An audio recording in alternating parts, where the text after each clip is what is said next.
This video contains news and analysis related to a recent terror attack in Kashmir. The content may include sensitive visuals and discussions that could be distressing to some viewers. Viewer discretion is advised. We strongly condemn all forms of violence and terrorism. The purpose of the content is solely to inform and create awareness based on verified reports. Top quality और consistent performance के लिए सिर्फ silver pump नाम याद रखना। কাশ্মীরে জঙ্গি দমন অভিযানে ভারতীয় সেনা কুলগামে জঙ্গিদের সঙ্গে গুলির লড়াই যৌথ বাহিনীর নিকেশ এক জঙ্গি। দেবসারের জঙ্গলে কয়েকজন সন্ত্রাসবাদী লুকিয়ে থাকার খবর পাওয়া যায়। জঙ্গিদের খোঁজে জঙ্গল ঘিরে ফেলে চিরুনি তল্লাশি চালায় নিরাপত্তা বাহিনী। এক জঙ্গিকে খতম করেছে সেনা। আমার সহকর্মী সায়ন্ত ভট্টাচার্য আমার সঙ্গে এই মুহূর্তে টেলিফোন লাইনে রয়েছে। সায়ন্ত, কিছুক্ষণ আগে তোমার সঙ্গে এই বিষয়ে কথা বলছিল, এখনো পর্যন্ত আর কি আপডেট? যে তিনজন জঙ্গির লুকিয়ে থাকার খবর পাওয়া যাচ্ছিল, এখনো পর্যন্ত কোনো আপডেট? দেখো, সকাল থেকেই এনকাউন্টার শুরু হয়েছে কুলগামের অখাল এরিয়ায় এবং সেখানে কিন্তু মূলত দেখা যাচ্ছে যে চারপাশ থেকে ভারতীয় যৌথ সেনা এবং যৌথ বাহিনী সম্পূর্ণ ঘিরে রেখেছে। 3 থেকে 4 জন জঙ্গি এখনো লুকিয়ে রয়েছে বলে যৌথ বাহিনী সূত্রে খবর। যদিও জঙ্গল অত্যন্ত গভীর হওয়ায় এবং যে দিকটা রয়েছে সেটা পাহাড়ের একদম নিচের দিকে, স্বাভাবিকভাবেই যৌথ বাহিনীর পক্ষেও সেই জঙ্গলের ভেতরে সার্চ অপারেশন চালাতে কিছুটা সমস্যার সম্মুখীন হতে হচ্ছে তাদের। তবে একজন জঙ্গিকে নিকেশ করা সম্ভব হয়েছে, বাকি 3 জন জঙ্গিকেও নিকেশ করা হবে বলে যৌথ বাহিনীর তরফে জানানো হয়েছে। তবে যেহেতু গতকাল এনকাউন্টার চলতে রাত হয়ে গিয়েছিল, মাঝরাতের দিকে তারা এনকাউন্টার থামায়, কিন্তু আজ সকাল থেকে আবারও এনকাউন্টার শুরু হয়েছে।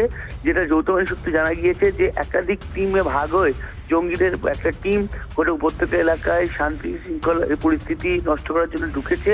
তবে ইতিমধ্যেই অপারেশন শিবশক্তি বা অপারেশন মহাদেবে বেশ কয়েকজন জঙ্গি নিকেশ হয়েছে। এবার এই কুলগামেও একজন জঙ্গি নিকেশ হয়েছে এবং বাকিদেরও নিকেশ করা হবে। ধন্যবাদ শান্ত। জলমগ্ন হাবড়া পুর এলাকার একাধিক বোর্ড প্রতিবাদে যশোর রোড অবরোধ করেছেন সেখানকার মানুষজন। জলে ডুবে গিয়েছে এলাকা, নিত্যদিন তাদের সমস্যার মধ্যে পড়তে হচ্ছে, কিন্তু কাউন্সিলরকে দেখা যায় না। স্থানীয়রা এমন অভিযোগ করছেন। হাবড়া থানার পুলিশ ঘটনাস্থলে গিয়ে বিক্ষোভকারীদের সঙ্গে কথা বলে অবরোধ তুলে দেয়। আজকে আমাদের ওখানে 3 নম্বর ওয়ার্ড থেকে 1 নম্বর ওয়ার্ড থেকে এবং কলোনির থেকে পুরো জল ছেড়ে যাচ্ছে একভাবে কোমর সমান জলে, এবং আমাদের বাড়ির সবাই অসুস্থ হয়ে পড়ছে। বাচ্চারা কোনো বাচ্চা স্কুলে যেতে পারছে না, আর পুরো ঘরে সাপে ভর্তি, ব্যাঙে ভর্তি, সবাই চৌকির উপর বসে আছে। কাউন্সিলরকে আমি ফোন করেছি, কাউন্সিলর বলছে পার্টি অফিসে এসো। পার্টি অফিসে জলই ওঠেনি, পার্টি অফিসে জল ওঠেনি, পুরোপুরি জল আমাদের এখানে ভেতরে। আমাদের কোনো ব্যবস্থা করছে না। আমার ঘরে জল, আমার ঘরে বৃদ্ধ বাবা, আমার ছোট মেয়ে সাপ নিয়ে বসবাস করছে, ঘরে যথাযথ সাপ ঘুরে বেড়াচ্ছে। ওনারা কোনো একবারের জন্য আমাদের দেখতে যায়নি যে আমরা বেঁচে আছি না মরে গেছি।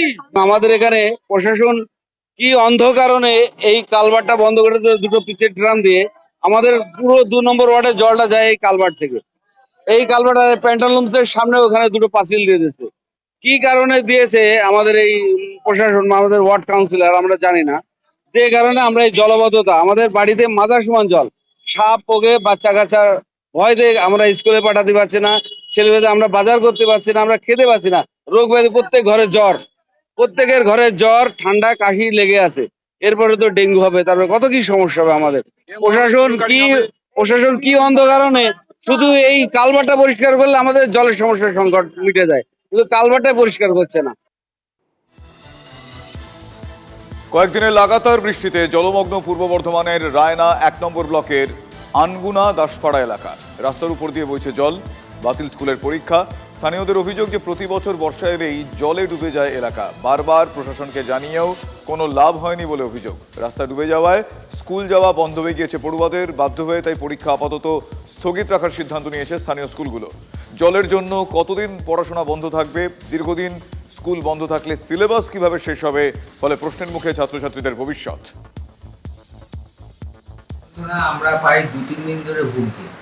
আমাদের অধিকাংশ ছাত্রছাত্রী প্রায় আসতে পারছে না। প্রায় আমাদের 90% ছাত্রছাত্রী আসতে পারছে না। খুব বেশি হলে 10% ছাত্রছাত্রী আমাদের কষ্ট করে আসছে। উপস্থিতি দ্বারা একদম নগণ্য। আমাদের আজকে 1 আগস্ট থেকে 2য় একক পরীক্ষা, যেটা মধ্যশিক্ষা পর্ষদের সূচি অনুযায়ী 1 আগস্ট থেকে শুরু হওয়ার কথা, আমরা সপ্তাহখানেক আগে ছাত্রছাত্রীদের সে পরীক্ষার সূচিও দিয়েছি। কিন্তু এই জল যন্ত্রণার জন্য, প্রাকৃতিক বিপর্যয়ের জন্য ছাত্রছাত্রী উপস্থিত আমরা 2-3 দিন ধরে কমতে দেখি। এইরূপ পরিস্থিতিতে আমরা আপাতত পরীক্ষাটা স্থগিত রাখতে আমরা বাধ্য হয়েছি।